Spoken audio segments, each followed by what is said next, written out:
séance de fou je viens de faire. Ah ouais? Et t'as fait quoi comme séance? Une séance pec de 2 heures basée uniquement sur le développé couché. C'était l'exercice préféré d'Arnold. Tu sais bien Arnold Schwarzenegger, le meilleur bodybuilder de tous les temps. Attends. Une séance pec de 2 heures basée uniquement sur le développé couché à la barre? Mais t'es complètement fou. Certes, Arnold avait des pecs incroyables, mais c'était surtout à cause de sa génétique. En plus, avant, on ne connaissait pas autant la biomécanique aujourd'hui. Le jour où tu auras les mêmes pecs que lui, tu pourras me donner des conseils. Tu vois ça, c'est un bon exemple des idées reçues qu'on entend souvent en musculation. Pas étonnant qu'on se perd parfois entre ce que l'on voit sur internet et ce que la science nous apprend vraiment. Aujourd'hui, je vais te montrer pourquoi la science peut transformer ta façon de t'entraîner et surtout tes résultats.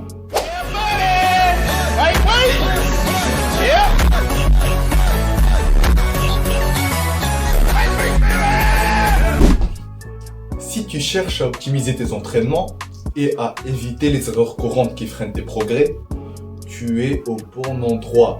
Dans cette série de vidéos, on va explorer comment la science peut t'aider à mieux comprendre ton corps, à t'entraîner plus intelligemment et surtout à atteindre tes objectifs.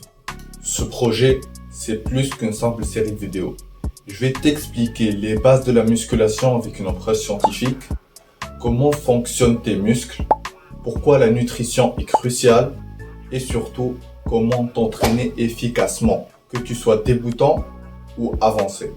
Et pour te prouver que ça marche, j'ai coaché Ali pendant 2 mois avec un programme adapté et basé sur les principes que je vais te présenter dans mes vidéos. Je vais te montrer sa transformation physique le moment venu, mais je peux t'assurer que le changement est bien réel. Mais avant de plonger dans tout ça, commençons par les bases. Pourquoi la musculation ne se résume pas à copier les séances de bodybuilders légendaires comme Arnold? Et comment la science a fait évoluer cette discipline au fil des années.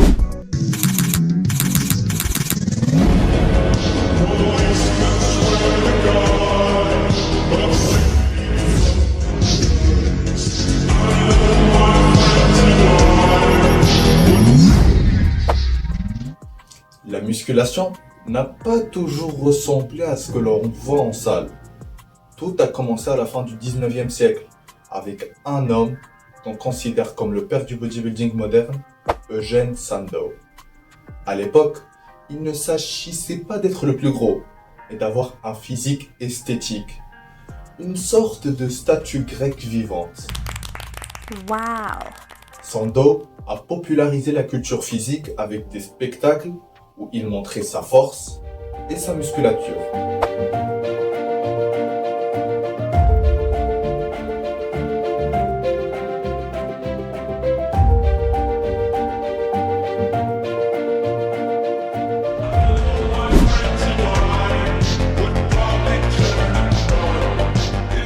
Les années 70, on a vu un véritable tournant avec l'âge d'or du bodybuilding. Et si tu penses au bodybuilding, tu penses probablement au nom Arnold Schwarzenegger. Arnold n'était pas seulement un athlète, c'était un showman, un acteur et surtout une source d'inspiration pour les jeunes. Mais voilà le truc, ce qui marchait pour Arnold ne marche pas forcément pour toi. Et on va y venir.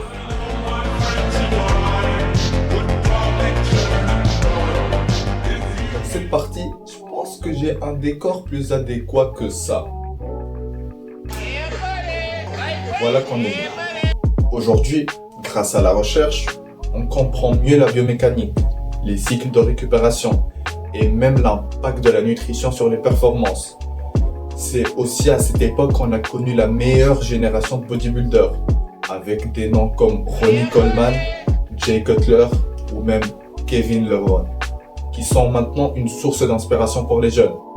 À cette époque, les préférences des juges a totalement changé, passant de physique esthétique à vouloir avoir le plus de muscles possible, quitte à ne pas être visuellement beau, surtout dans la catégorie de ces légendes qui est l'open physique, où aucune limite de poids était attribuée.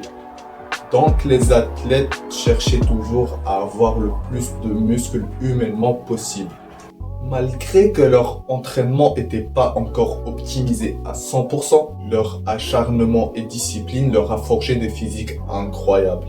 Ce qui nous fait comprendre que la chose la plus importante reste encore l'effort qu'on fournit et l'envie de changer. Une intensité maximale lors de l'entraînement et une discipline en fer est la voie pour atteindre vos objectifs. Congratulations.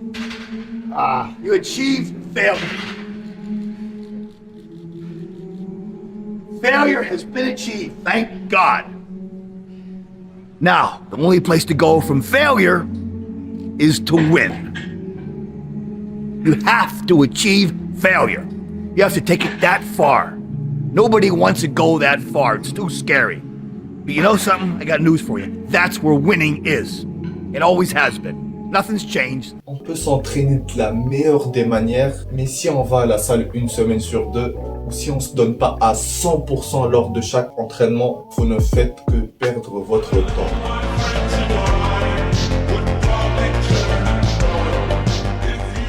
On va passer maintenant au bodybuilding moderne.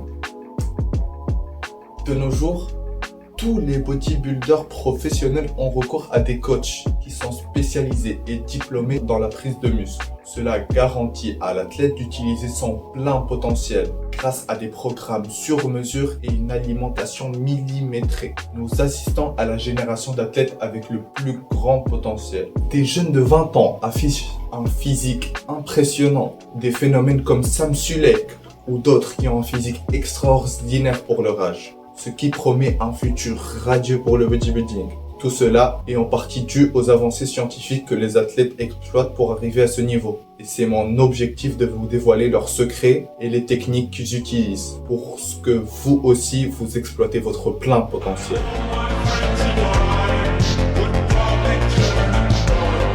Ce n'est que le début. Dans les prochaines vidéos, on va explorer ensemble les bases d'un entraînement efficace, les meilleurs exercices pour chaque groupe musculaire et comment la science peut t'aider à progresser plus rapidement. Et n'oublie pas, la transformation d'Harley est là pour te prouver qu'avec les bonnes méthodes, les résultats sont possibles. Alors reste branché, abonne-toi et like et prépare-toi à découvrir une nouvelle façon de t'entraîner. À bientôt.